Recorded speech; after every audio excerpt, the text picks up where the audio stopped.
country. I mean, we'll be talking about the stand of ICPC on recovery of stolen assets. Stand of ICPC on recovery of stolen assets. But before going to that, I would like to welcome my guest, the resident anti-corruption commissioner of Osun State, resident anti-corruption commissioner, ICPC of Osun State, the person of Prince Olatunji Yusuf. Prince Olatunji Yusuf, good morning, sir. Good morning, presenter. Thank you for having me here this morning. Exactly. And how have you? I mean, you are actually new in Osun State, and how are you feeling? Actually, how is Osun treating you? Oh, it's cool, and the environment is serene. At least I've worked several places in Nigeria. Osun is one of the places I think I'm enjoying the working. So far you've been enjoying Osun State, right? So far, since my reception here, Osun has been a very good place and very homely. Okay, So very good. and the situation here is calm compared to some other areas. So it's a good place. All right. Just like I said, today we'll be talking about the stand of ICPC on recovery of stolen assets. And not just that, we're talking about what ICPC really means, and the roles of ICPC, the roles of ICPC in our country, in our state, and also how do ICPC recover stolen assets? After recovering the stolen assets, what do ICPC do with this stolen assets? These are the things we're talking about today. But firstly, let's talk about what ICPC really means. What does ICPC actually mean? Thank you. Good morning, viewers. ICPC means Independent Corrupt Practices and Other Related Offences Commission. It's a creation of law. Act 12 of year 2000. It was created in year 2000 to fight corruption. And so far so good. Since the creation of the commission has really put fight this to the fight against corruption. Prior to creation of ICPC, there have been several laws, several creation of enactment to fight corruption, such as our penal laws, criminal code, like that. It's not as if they've not really done something, but when the government then felt this is a major problem confronting the country, they have to create a special institution that will be tasked with fighting corruption, and that is why ICPC was created in year 2000. Okay, now let's go into the roles of ICPC. Now that we've actually known the meaning of ICPC, what are the roles of ICPC in our state? ICPC, like I earlier said, is a creation of law. The laws that create ICPC shoulder their responsibility to fight corruption. The law actually make it the fighting in three prongs way. We have the enforcement, we have the preventive, and we have the enlightenment.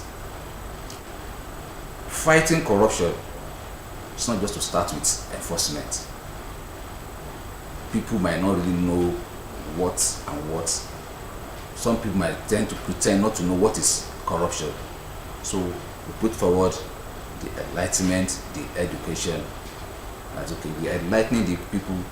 This is corruption. This is bad. This is not good for our country. This is not good for our states. So before we now advance to enforcement, it's when people now deviate or prove deviant to all this that we now use our enforcement. And enforcement include investigation and prosecution. So we received petition all on our own in course of our work, several cases and anti-corruption. We investigate it. Once we discovered it violates the law, we prosecute. We don't convict. After our investigation, we send whatever our report, our investigation goes to court, and the court will determine the guilt or otherwise of whoever involved. So that is what we do. Majorly, our objective is mainly in 3 poles, as like I already said. All right, now coming back to the main topic for today, which is the stand of ICPC on recovery of stolen assets. The viewers at home would like to know how ICPC actually, go about to recover stolen assets. Now, how do ICPC recover stolen assets?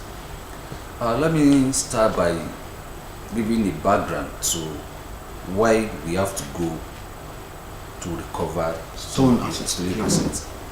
This is international standard requirement in the fight against corruption. We have OCAC, we have FATF, all those international agencies said with responsibility of fighting corruption.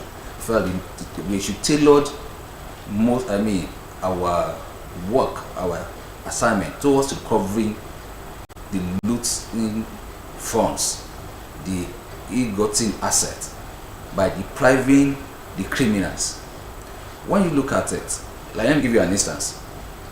When ICPC was created, the first case we had was alleging one member of a panel that collected some amount of money, like 10 million then.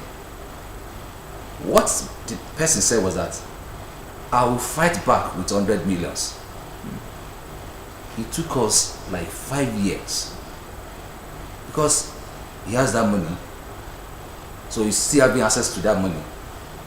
He hired a lot of lawyers. Yes. The case was in Abuja. The lawyers with chartered flights from Lagos to Abuja.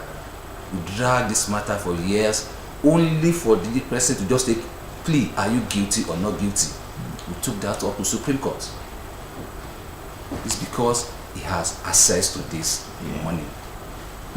So when you allow somebody to have access to, unless somebody has stolen money and you give him access to that kind of money, he will use that money to fight back. And that's why you see most of cases took time. People just say for long because they have. So the new approach is that, okay, let's first of all get that property away from the person, so that he will be captured from fighting on us back or fighting back. So that is the idea. And to preserve even the rights, the property itself. When somebody has stolen property, you are in the court for years, and through technicality and other things, this case is lingering for a very long time. By the time you even get the property, you will have value again. You have the same value. So, but when you attract the property itself, then at least you are moving forward. And the exercise is not even to this property is something that belongs to the generality of Nigeria. So when we get it, we take it back to Nigerians. That it is our property. It's not for one person to steal it. So the idea is to get the property back and preserve the property itself, so that at least one can have. How do you get these properties? Are there some certain procedures that you do, before you can actually get these properties? Yeah, you see, the law itself, the ICPC actually make provision. We call 2 provisions. There's one we call non-conviction-based asset recovery and conviction-based asset recovery. It's under the ICPC Act 2000. The non-conviction is when there is a property. This is where you attack the property itself. You are not looking for whoever is responsible. The first is, okay, attack this property. When you attach the property without even going to court, then you now carry the property, you apply to court for forfeiture. Then you present the fact that, okay, this property is a stolen property, our investigation revealed this, revealed that, so we want the court to grant us interim forfeiture. So if the court now grants this interim forfeiture, then there is a procedure. The court will give certain number of days or weeks, publish that, okay, whoever has interest in this property should come. So if anybody show up, you have to prove. Once you cannot prove how he got the property or the rightful person, then this property goes into final forfeit to the federal government of Nigeria. Okay. And when such property is forfeited, there is a law in Nigeria, we call it POCA, Proceed of Crime Act. POCA, Proceed of Crime Act 2022. Okay. This law designed how to manage the proceed of crime. That is the seized, the forfeiture property. So once it's seized and there's a final forfeiture, it's forfeited to the federal government and it will be auctioned. It's now for the government, federal government, to decide what to do with the property. Okay. But definitely it will be deprive the looters from enjoying that. So it's not like maybe when ICPC get its properties or seize these properties, it's not like ICPC just withhold the property and won't, No. Okay. There's actually because some people think that okay, ICPC will just withhold the property and that's all, and we won't hear anything about the property again or assets again. No, the law I mentioned now, POCA, actually mandated all the anti-corruption agencies to have a department mainly to manage such property. Do you know why I'm asking you this question? Please. You know what? I'll tell you. ICPC, EFCC, people, the citizens, they always ask these questions. That, okay, EFCC keep withholding funds, assets, properties, and all. What are they doing with this money? What are they doing with these properties?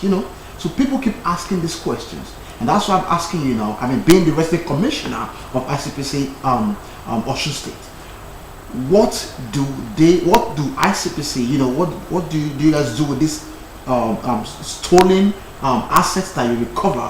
What do you do with these assets? Thank you. And properties? Thank you, sir. Once a property has been seized or forfeiture, it goes back to federal government. Normally, I'm not holding for any other agency. Of recent, EFCC did a massive auctioning of some of the properties. ICPC did the same thing. So once a property is seized, we have a licensed auctioneer. After going through all the processes, we auction it back to the site, and the property I'm talking, and the proceed go back to the federal government of Nigeria. Okay.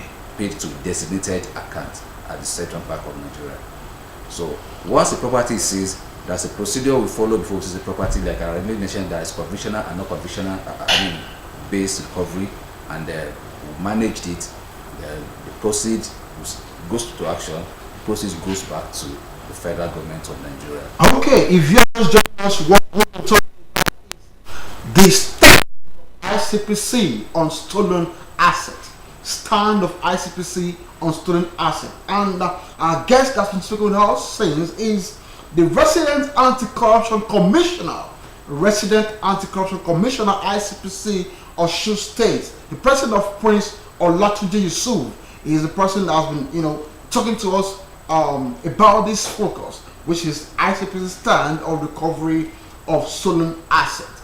So now, our honorable commissioner, we've talked about the meaning of ICPC, we've talked about the roles of ICPC, we've talked about how ICPC recovers stolen assets, and we've talked about what ICPC do with this recovered, stolen assets. Now, people tend to mistake ICPC for EFCC.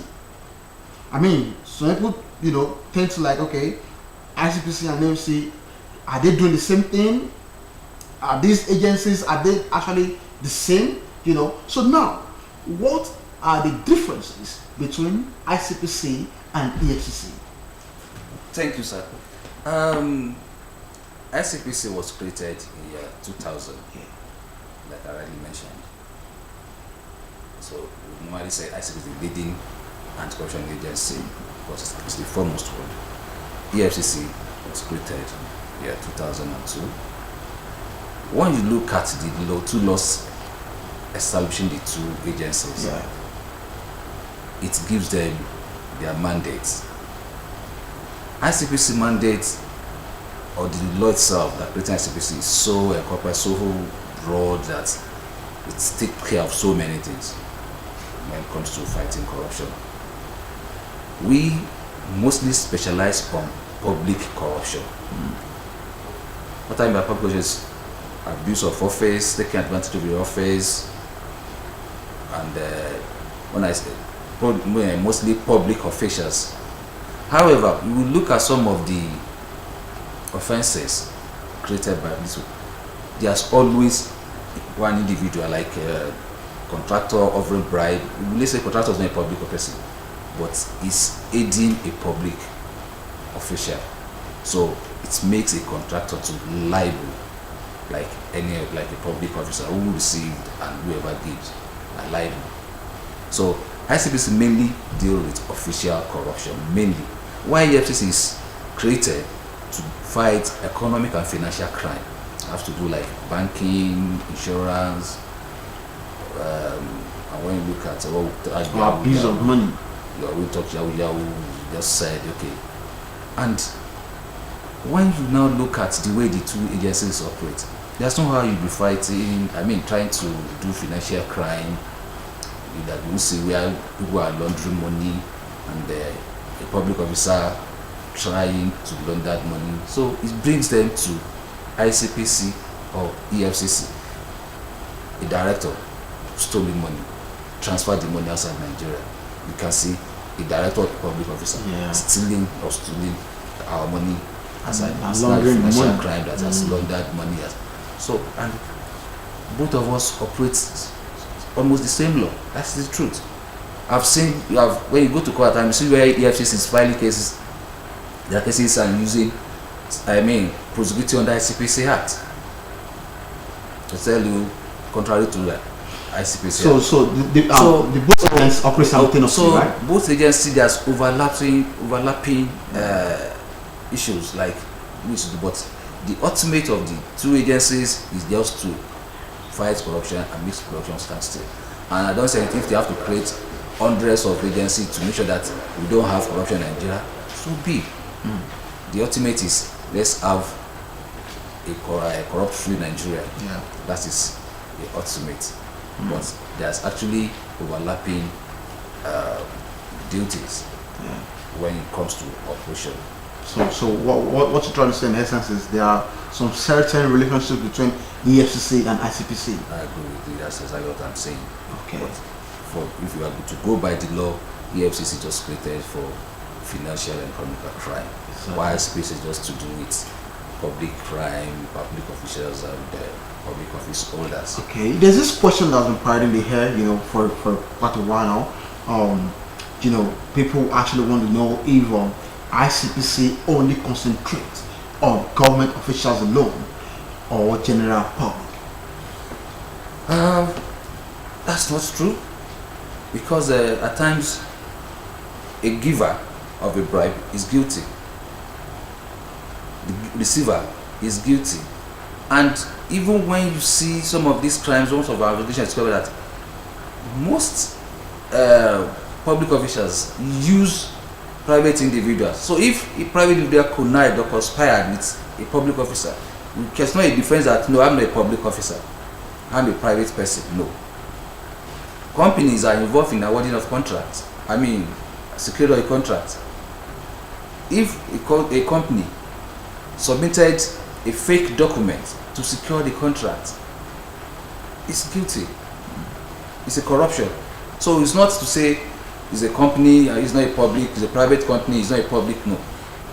The assertion, the belief that people said, okay, I'm not a public, no. Even when you look at the ICPC Act itself, like I'm not to be citing laws there, Section 2 of the Act actually defines who can we go after, like who's a private person, who's a public person, and whether ICPC covered it. So to make it brief, we are actually following up with corrupt individual private person too. And I can tell you, I've secured so many convictions that have to involve companies, private persons who are used in defrauding the government of Nigeria. Okay, now Nigeria is a great country. We are blessed with permit to say we're blessed with good leaders, right? And we have so many agencies fighting corruption. And you will agree with me that corruption still persists. I mean, despite the fact that we have a lot of agencies, fighting corruption, it still persists. Now, we stop corruption. I mean, can corruption be stopped totally? When you look at prior before the ICPC, Yeah. I just want to really understand. Yeah. Prior before ICPC, it has become a norm when a contract is awarded to somebody, the contractor go back openly and give back his is it 10% or so why Exactly, they call yeah. it, yeah, no, it's 10%. But since the inception of all these agencies, you can see even if you have to, it's not like it used to be done openly. People are now more careful. So the first thing is that people are very careful that okay, I know there is a law now, there is and something that is really watching us. So the fact that that is there, you can see the attitude of people are changing. But we cannot 100% eradicate corruption. But we can only minimize corruption. There's no anywhere in the world you say that okay, a country is free from corruption, no matter how great that country is. But the minimum, the rating is what we look at. And looking at it again, why we have not gone far is in Nigeria today we have 774 local governments. When you put out and the total population of Nigeria is over 250 million. Yeah. When you put the numbers of all the agencies, the personnel, everything together, we are less than less than 500,000. Let me put it. Any agency together, all the agencies together, we cannot schedule the fighting on these anti-corruption agencies. It has to involve everybody. So, but because many people have not really key into it, that is why we have not gone far beyond this. So the people who have gone, key into it is the little which we have achieved. But I'm believing that if all the society comes together, join us in the fight corruption, then we can eradicate or minimize corruption. What I'm saying is that the fight against corruption is not just for the anti-corruption agencies to succeed. We need all and everybody to join in the fight against corruption. Now, is it like because you said, you need people, you need citizens, to join hands to fight corruption. Are you saying that you need information from people, or maybe some people have some kind of vital information, to fight corruption? They should come and give information to you, or what are you trying to say? Yes, exactly. That's what I'm trying to say. What we actually want the generality of the people to do for us, one, to give us information. Sure. That's when I said we have 774 local governments. We cannot be everywhere. Right. But people can alert us. I will say when there's a slogan when you see something, say something. Yes. So people can alert us and say, okay, this is happening. We will look at it, we will examine it, we will investigate it, and once we see that it's a violation of our law, we do our work. So, but when people don't key into it, then there's nothing anybody can do. Yeah. So, the fight against corruption, to succeed, we need all Nigerians to join. All right, we've heard it all from resident corruption commissioner Prince Olatoju Yusuf. He just said it. To fight corruption, it has to do with all of us. We have to come together to fight corruption. It requires your own participation as a citizen, as a patriotic citizen of the country. It requires your own, participation, and also the participation of the agencies, coming together to fight corruption, and that's the only way we can actually succeed in fighting corruption. Well, due to our time, we won't be able to go further than this. But first, I must appreciate you, Prince Olatunji Yusuf, for coming on our program today. And also his entourage, the person of ACS Sulaiman Laro, Education and Public Enlightenment Officer, ICPC, Osun State. Well, I'll say thank you for coming with our Commissioner, Prince Olatunji Yusuf. Well, I'm going to go on a short break now. Join us in a few while we come back for another segment of AM Cafe.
You are welcome back. Now we'll be talking about Ramadan and sanity. Ramadan and sanity. I mean, that's our second focus for today. Ramadan and sanity. Now we'll be talking about what Ramadan actually entails. The deep meaning of Ramadan. The origin